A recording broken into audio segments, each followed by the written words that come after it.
A real hell. For the second week in a row, the city of Soledar in Donetsk region is the hottest spot on the front line. Russians directed the main blow there against the backdrop of many months of failures near Bakhmut, which is located 15 kilometers from this settlement. At the same time, Bakhmut continues to be attacked as well. Intense fighting is also ongoing for the control of Svatove-Kreminna highway in Luhansk region. The situation at the front line and how local residents survive in the epicenter of the shelling, see in our latest review.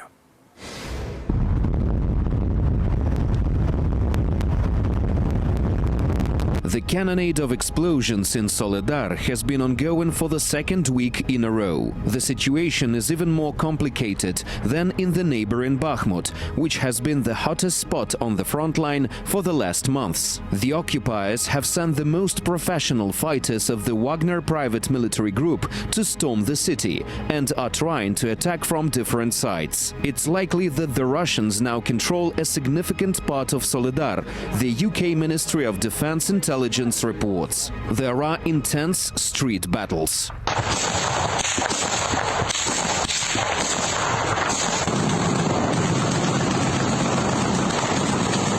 Thanks to the resilience of our soldiers there in Soledar, we won additional time and forces for Ukraine.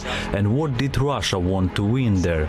Everything is completely destroyed, with almost no life left, and thousands of their people lost. The whole land near Soledar is covered with corpses of the occupiers and scars from the blows. This is how madness looks like. Soledar became another city on the map of Ukraine, which was completely destroyed by the so-called Russian peace.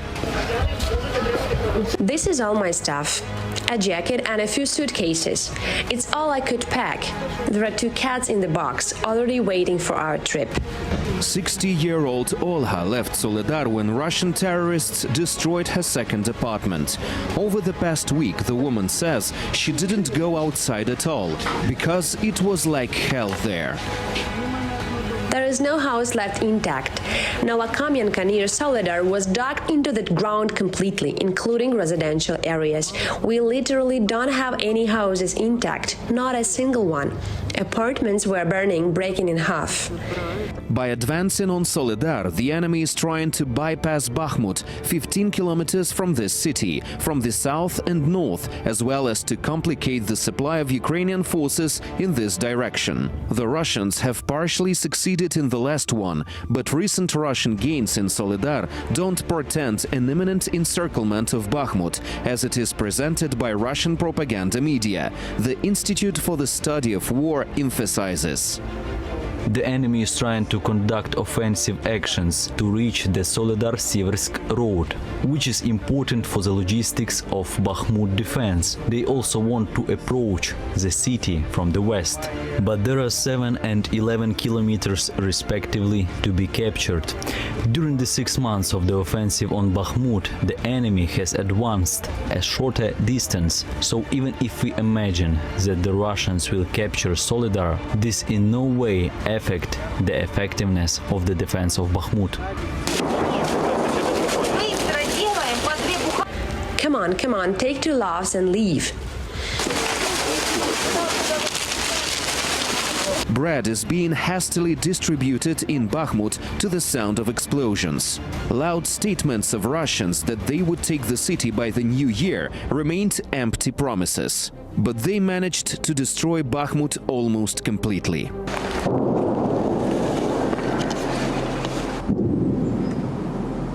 The 5-story building where 80-year-old Lydia Dmitrievna lives was also mutilated by Russian terrorists. The pensioner's apartment survived, but the windows were blown out and the balcony was damaged. All this noise is unbearable. We get no sleep and we have no windows left in our apartment. I have all the necessities but no glass in the windows. All this darkness, we covered everything with foil, but it doesn't help much. It's hard to get up in the morning. No one could ever imagine this. Because it's so hard, I cry every day. I'm standing right now and my tears keep falling. Bloody battles for Bakhmut have been going on since last summer. The invaders are using their soldiers as cannon fodder and don't count lives in their attempts to take the city. It's located on a supply line between Donetsk and Luhansk. Gaining control of Bakhmut could give Russia a stepping stone to advance on two bigger cities in Donetsk region, Kramatorsk and Slovyansk. And politically, it would allow Russian propaganda to compensate for the defeats on the battlefield in recent months. Bakhmut also has a symbolic meaning for the Ukrainian army. In addition, experts say the armed forces of Ukraine have built powerful defensive lines here, which would have to be rebuilt again. Therefore, our military don't plan to retreat. If Russians creep in very actively, then we will kill them in great numbers. If they are not too active, then we do not fire intensively at their positions, but instead we fire at their bases. We have coordinates of targets, places where they hide. Over the past week, some experts have reported an alleged breakthrough by the Ukrainian armed forces near the town of Kreminna, Luhansk region. However, there is no official confirmation. Since October, our military have been holding fire control over the Svatove-Kreminna highway, but cannot gain a foothold. The territory is completely mined, said the head of Luhansk region, Serhiy Haidai. Russians are giving reinforcements to the direction of Kreminna because they are really giving up position there. There are places where the occupants are very close to our guys. I saw it with my own eyes. A forest belt 40 meters wide, separating the dug-in Russians on the other side and our defenders on the other side. Meanwhile, according to the head of Ukrainian intelligence, Kyrylo Budanov, Ukraine is preparing a major offensive to liberate its territories next spring. The fiercest fighting, in his opinion, is expected in March. It will be the most warm months of that period, before summer. It will be the most warm months. Budanov also believes that the fate of the Russian-Ukrainian war will be decided in the next 6 months.